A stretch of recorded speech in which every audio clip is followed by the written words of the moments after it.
Assalamualaikum warahmatullahi wabarakatuh. Alhamdulillah, alhamdulillahilladzi hamdan katsiran thayyiban mubarakan fih kama yuhibbu rabbuna wa yarda. Asyhadu an la ilaha illallah wahdahu la syarika lah wa asyhadu anna Muhammadan abduhu wa rasuluhu alladzi la nabiyya ba'da. Allahumma shalli wa sallim wa barik ala Muhammadin wa ala alihi wa ashabihi wa man tabi'ahum bi ihsan ila yaumiddin. Wa ya ibadallah usikum wa nafsi bi taqwallah faqad fasal muttaqun. Qala ta'ala fi kitabil karim a'udzu billahi samii'il 'aliim minas syaitonir rajim min hamzihi wa nafthihi wa nafsihi ya ayyuhalladzina amanu taqullaha haqqa tuqatih wa la tamutunna illa wa antum muslimun. Alhamdulillah, senantiasa kita bersyukur kepada Allah Subhanahu wa taala karena menjadikan diri kita pada kesempatan di hari ini dan insya Allah di hari-hari kedepannya Allah jadikan kita sebagai hamba-hamba yang beruntung. Salah satu keberuntungan itu adalah ketika kita masih dipersuakan kembali oleh Allah memasuki bulan Ramadan. Oleh karena itu, ma'asyiral muslimin, hikmah yang perlu kita tanamkan dalam hati kita adalah kenapa Allah masih mengizinkan kita untuk menjumpai Ramadan. Bahkan ada saudara, teman, atau mungkin anggota keluarga kita yang lebih soleh daripada kita, fisiknya lebih sehat, lebih kuat jasmaninya daripada kita, tetapi Allah memanggil terlebih dahulu sebelum sempat untuk menikmati syahdunya beribadah di dalam bulan Ramadan. Sedangkan diri kita ini yang tidak terhitung berapa jumlah dosa dan maksiat tanpa sengaja senantiasa kita lakukan. Kadang-kadang kita juga lupa untuk bersyukur kepada Allah. Dan diri kita ini juga mungkin secara fisik, jasmani kita mungkin lebih tidak baik kondisinya dibanding saudara kita yang mendahului kita. Kita sering sakit-sakitan, mungkin kita ini tidak menerapkan pola hidup yang sehat. Tetapi kenapa justru kita ini yang dipilih oleh Allah untuk memasuki bulan Ramadan?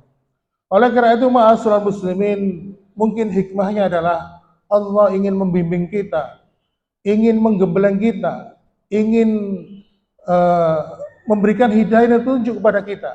Sehingga beruntunglah, kata para ulama, orang yang hatinya sudah terlebih dulu berpulang kepada Allah Subhanahu wa taala, kemudian jasad dan jasmaninya.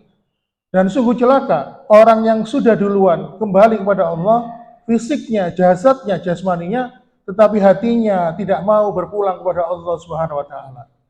Oleh karena itu, ma'asyiral muslimin, Ramadan ini, di awal-awal bulan Ramadan, Rasulullah SAW pernah menyampaikan, dan hal ini disampaikan dalam sebuah hadis yang diriwayatkan oleh Imam An-Nasa'i, bahwasannya Rasulullah mengatakan, "Attakum Ramadan, syahrum mubarak." Telah datang kepadamu kalian, wahai manusia, yaitu syahrum mubarak, bulan yang penuh dengan keberkahan. Faradallahu azza wa jalla lakum syiyama, bulan di mana kalian ini diwajibkan untuk berpuasa. Futihat abwabul jannah, di mana di bulan itu dibuka pintu-pintu surga. Wa khuliqat abwabun nar, dan ditutup pintu-pintu neraka. Wa sufidatin syayatin, dan dibelenggunya setan-setan. Fihi lailatun, kata Rasulullah, di dalam bulan Ramadan itu salah satu malamnya khairum min alfi syahri, ada satu malam yang lebih baik dibandingkan 1000 bulan.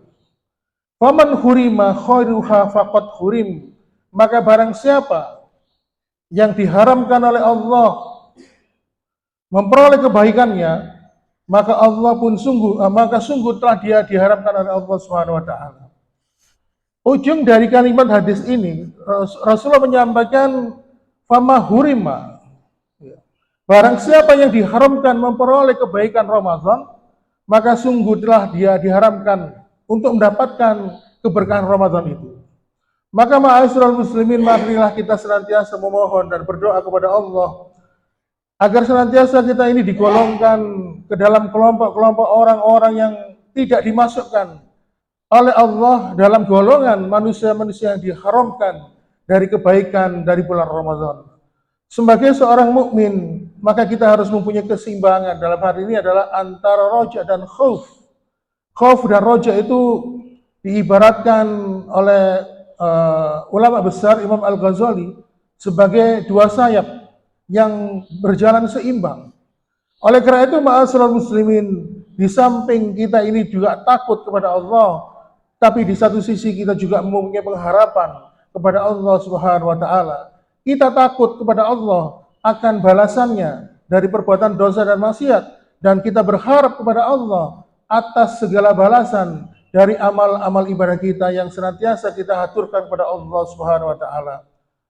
Oleh karena itu, ma'asyiral muslimin, akhirnya kita menjadi paham kenapa Rasulullah SAW mengajarkan sebuah doa, Allahumma ini ala dzikrika wa syukrika wa husni ibadatik. Ma'asyiral muslimin, Rasulullah meminta kepada Allah agar senantiasa menjadikan dirinya sebagai hamba-hamba yang ingat kepada Allah, menjadikan dirinya sebagai hamba-hamba yang senantiasa bersyukur kepada Allah Subhanahu wa taala, dan menjadikan dirinya sebagai hamba-hamba yang senantiasa dibaguskan oleh Allah dalam perkara ibadah dan amal soleh. Ma'asyiral muslimin wa zumratal mu'minin rahimakumullah. Dalam kesempatan yang lalu saya pernah menyampaikan tentang hakikat ibadah. Ibadah itu secara garis besar dibagi menjadi dua, yaitu ibadah zahir, ibadah secara jasmaniah, fisik, dan kemudian ibadah batin, yaitu ibadah yang sifatnya hati. Di dalam ibadah puasa ini mencakup dua hal. Pertama, ibadah fisik. Kita dituntut mempunyai fisik yang sehat, mempunyai fisik yang kuat. Kalau misalnya diri kita, walaupun katakanlah waktu itu secara umum, secara keseharian kita ini sehat, tetapi ketika pada suatu hari kita terserang penyakit atau kondisinya sedang drop, maka karena kondisi seperti itu kita tidak diwajibkan berpuasa. Artinya apa? Puasa itu adalah ibadah fisik, tetapi puasa itu juga ibadah hati. Kenapa? Hanya orang-orang yang merasa yakin dengan hadirnya Allah di dalam hatinya, menjadikan dia mampu menjaga perilaku. Misalnya dia berada di sebuah rumah sendirian, tidak ada seseorang yang menemani, tetapi karena di dalam hatinya hadir Allah Subhanahu wa taala, dia tidak akan mungkin melanggar makan minum di siang hari walaupun tidak ada manusia yang melihatnya. Ini contoh. Oleh karena itu, ma'asyiral muslimin wa zumratal mu'minin rahimakumullah, salah satu perintah yang diperintahkan oleh Allah kepada kita disampaikan di dalam surat Al-Kahfi di ayat yang terakhir, apabila engkau ingin berjumpa kepada Allah. Jadi sering disampaikan kalau dibaca di akhir surat Al-Kahfi, sering dibaca ketika sholat, apabila engkau ingin berjumpa dengan Allah, falyamal amalan sholihah, maka hendaklah bekalilah diri kalian dengan amal soleh. Wala yusrik bi ibadati rabbi ahada, dan janganlah engkau mencampuri atau mengkotori dengan perbuatan musyrik. Yang dimaksud dengan perbuatan musyrik itu adalah tidak ikhlas. Dan salah satu cabang dari kemusyrikan ini adalah riya. Jadi riya itu termasuk syirik kecil. Makanya salah satu kaidah dalam berpuasa ini, di samping puasa itu adalah ibadah jasmani, ibadah fisik, maka puasa itu juga mempunyai unsur ibadah hati. Maka kita harus mengikhlaskan ibadah kita kepada Allah Subhanahu wa taala, karena Allah memerintahkan demikian. Oleh karena itu, ma'asyiral muslimin, sering kita mendengar para dai menyampaikan sebuah motivasi puasa, man shauma ramadhana imanan wa ihtisaban. Ya. Apabila ada seseorang yang berpuasa imanan karena landasan iman, wa ihtisaban, dan mengharapkan balasan dari Allah, iman ini letaknya di hati. Maka apabila seseorang itu melakukan ibadah, ikhlas kepada Allah, maka ini salah satu unsur ibadah itu diterima oleh Allah. Makanya kita jadi paham dan mengerti bahwa salah satu unsur diterimanya ibadah kita di hadapan Allah Subhanahu wa taala adalah ketika mengiringi ibadah itu dengan niatan yang ikhlas mengharapkan ridha dari Allah Subhanahu wa taala. Sehingga akhirnya salah satu standar amalan diterima oleh Allah adalah ketika kita ikhlas. Apapun ibadah itu, walaupun itu sholat, ibadah haji maupun umroh, sedekah, membayar zakat, termasuk puasa. Tetapi kalau di dalam hatinya ada sesuatu yang mengotori keikhlasan itu, seperti riya, ingin dipuji orang lain, atau kemudian ada sum'ah, ingin dibicarakan atau dirasani yang baik. Oh, ternyata dia orang yang soleh. Oh, ternyata dia orang yang alim. Dan ternyata musuh ibadah itu tidak hanya riya dan sum'ah, tetapi ada orientasi, tujuan, yaitu mencari dunia. Makanya ketika kita ingin memurnikan ibadah kita di bulan Ramadan ini, maka pertama, dari sisi lahiriah, dari tata cara ibadah, kita mengikuti contoh dari Rasulullah SAW, dan dari sisi batiniah, sisi hati, kita membersihkan hati kita, mengorientasikan amal ibadah kita hanya untuk mendapatkan balasan dari Allah Subhanahu wa taala. Oleh karena itu, ma'asyiral muslimin wa sumratal mu'minin rahimakumullah, bulan Ramadan ini adalah perlombaan. Kalau kita memperingati ulang tahun negara kita, perlombaannya setiap bulan Agustus. Banyak sekali perlombaan-perlombaan. Nah, kalau umat Islam, ya, kaum muslimin, perlombaannya setiap bulan Ramadan. Dan perlombaan apa yang diperlombakan oleh Allah? Yaitu berlomba-lomba mencapai ampunan dari Allah Subhanahu wa taala. Sebagaimana ketika Allah Subhanahu wa taala berfirman di surat Ali Imran ayat 133, "Wassari'u ila magfiratin mir rabbikum wa jannatin arduhas samawati wal ard u'idat lil muttaqin." Dan bersegeralah kamu mencari ampunan dari Tuhanmu dan mendapatkan surga yang luasnya seluas langit dan bumi yang disediakan bagi orang-orang yang bertakwa. Oleh karena itu, ma'asyiral muslimin, Rasulullah SAW memotivasi kita sebagai umatnya untuk bersemangat dalam menjalani ibadah Ramadan ini.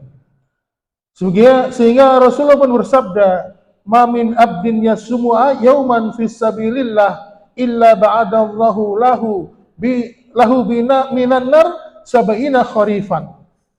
Tidaklah seseorang itu berpuasa, kata Rasulullah, satu hari saja di jalan Allah, hanya ikhlas karena Allah, maka Allah akan menjauhkan dirinya dari neraka dengan puasanya itu sejauh perjalanan 70 musim. Kemudian Rasulullah SAW juga memberikan motivasi kepada kita ketika kita memasuki bulan Ramadan ini untuk beribadah puasa. Salah satunya juga Rasulullah bersabda, "Inna fil janatin baban yuqalu lahu ar-rayyan fasyadkhulullaha illa shaimun." Sesungguhnya surga itu ada beberapa pintu, dan ada sebuah pintu yang disebut dengan ar-rayyan, yaitu tidak ada yang dapat memasukinya kecuali orang-orang yang senantiasa menjalankan ibadah puasa dengan ikhlas di bulan Ramadan. Oleh karena itu, ma'asyiral muslimin wa sumratal mu'minin rahimakumullah, motivasi yang disampaikan oleh Rasulullah SAW ini bertujuan agar kita senantiasa bersemangat, ya, agar kita ini betul-betul keluar dari bulan Ramadan ini dengan mendapatkan ampunan dari Allah Subhanahu wa taala. Ma'asyiral muslimin, umat Muhammad ini umurnya pendek. Jarang yang bisa melewati usia di atas 100 tahun. Beda dengan umatnya Nabi Adam yang bisa mencapai usia 1000 tahun. Kemudian umatnya Nabi Nuh, sebagaimana dikisahkan, Nabi Nuh itu berdakwah sekitar 950 tahun. Sementara umat Nabi Muhammad, umat di akhir zaman ini pendek. Oleh karena itu Allah Subhanahu wa taala memberikan fasilitas. Salah satunya adalah dengan Ramadan yang bisa meningkatkan, melipat gandakan pahala ibadah yang dilakukan di bulan Ramadan, sehingga walaupun umur umat Muhammad ini pendek, tetapi dari sisi keutamaan, dari sisi balasan pahala, mampu bahkan melampaui umur umat-umat terdahulu. Oleh karena itu, ma'asyiral muslimin, Rasulullah sallallahu alaihi wasallam menyampaikan, al-umru ummati baina sittin wa sab'ina sana. Umur umatku itu antara 60 sampai 70 tahun. Ya. Tetapi Allah memberikan kuantum, percepatan amal ibadah. Apa itu?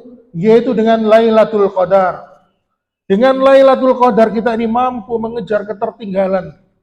Umur umat ini yang hanya maksimal 70 tahun mampu mengalahkan keutamaan atau umur usia umat-umat terdahulu.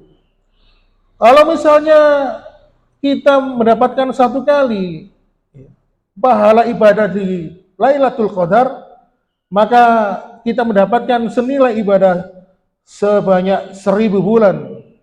Jadi kalau 1000 bulan itu dikonversikan adalah sekitar 84 tahun 4 bulan.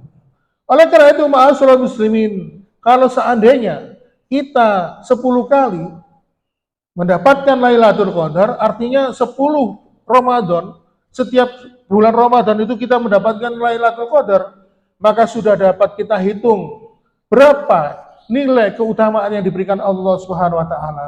Oleh karena itu, ma'asyiral muslimin, anggaplah Ramadan ini sebagai Ramadan terakhir kita. Karena tidak ada yang bisa menjamin bulan Ramadan tahun depan kita akan berjumpa kembali.